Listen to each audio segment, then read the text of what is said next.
Salut à tous mes baous, c'est le baoutien, j'espère que vous allez bien. Aujourd'hui, alors, vidéo un peu différente de d'habitude, pas de bilan vide-grenier, pas de bilan chat hebdo. Donc si vous souhaitez ne pas regarder cette vidéo, je vous invite à aller voir une autre de mes vidéos. C'est aussi simple que ça. Donc si vous vous êtes resté jusqu'à ici, merci à vous. Alors je vais vous présenter mon coup de cœur manois, pas manga, manois, donc, de la semaine. C'est sorti il y a plusieurs années, mais pour ma part, je l'ai à peine découvert aujourd'hui.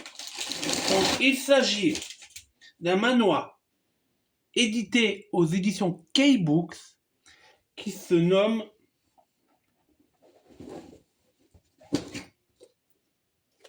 Ah bah non, ce n'est pas un manga. Il s'agit de True Beauty. Alors, True Beauty, je vous l'explique. C'est l'histoire de Jo Kyung, donc une lycéenne qui se fait harceler suite à son apparence, que tout le monde considère comme, allez, je vais utiliser des termes, que tout le monde considère comme un laidron.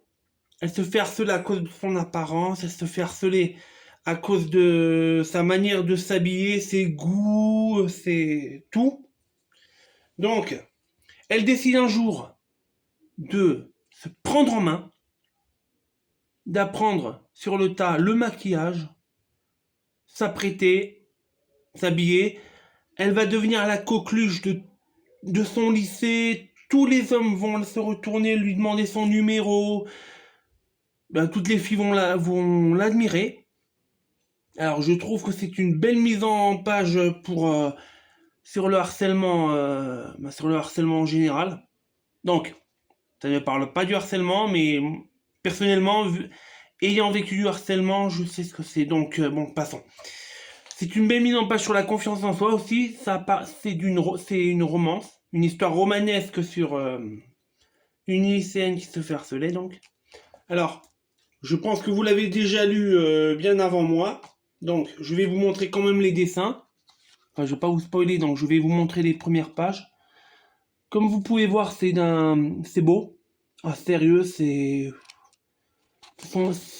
visuels sont exceptionnels. J'ai rarement lu d'aussi beaux bouquins et je le conseille fortement. L'histoire, alors, la seule chose que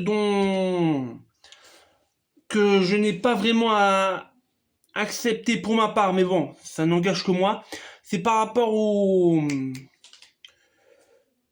drama éponyme sur Netflix. Autant sur le manoir, c'est un... comment ça s'appelle?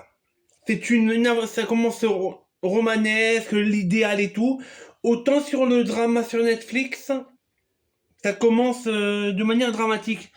Donc après, bon, chacun ses goûts, mais personnellement, je n'aime pas trop quand ce n'est pas fidèle au manga ou au manhwa.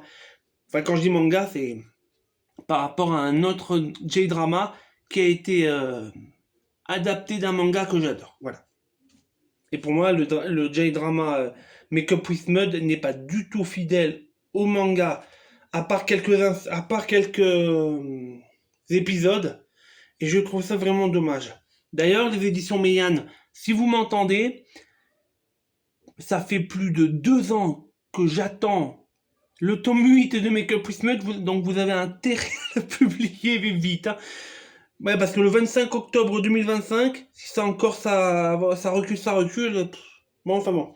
Tout ça pour vous dire, foncez. Là, il est en 14 tomes, encore en édition, donc foncez. Je vous le conseille fortement, foncez. Voilà. Sur ce, j'espère que cette petite vidéo vous aura plu, je vous laisse. Et moi, pendant ce temps, je vais aller faire la petite critique, mais sur TikTok. Allez, oui, j'ai un compte TikTok, mais qui n'est pas le baoutien, c'est Emodream. Je vous mettrai le lien dans la description. Allez, tchuss et profitez bien.